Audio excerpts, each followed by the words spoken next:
Do you use a third-party servicer on your sub-2 deals or handle it all yourself?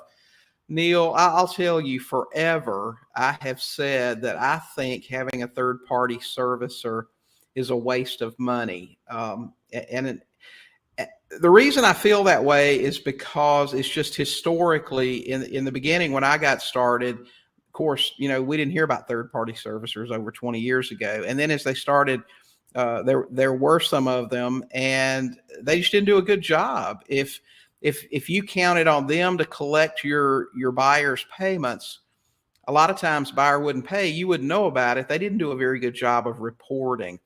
And now with everything being online, like we set our buyers up with ACH. I mean, they that money just gets drafted out of their account and deposited into ours.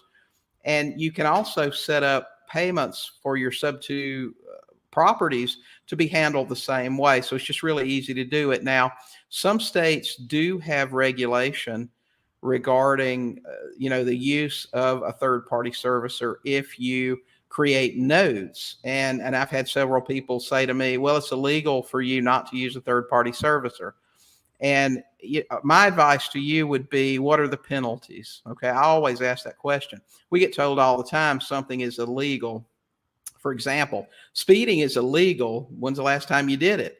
Well, when you speed, you might get a ticket, and you probably have a decent idea of what that ticket may cost. You make a determination of what are the chances of you getting caught? Is it worth the price that you pay? And is it a felony if you get caught not using a third-party servicer? Well, you might want to use one, but is it just something that you can say, oh man, I didn't know, and then you make a decision then if you want to do it or not?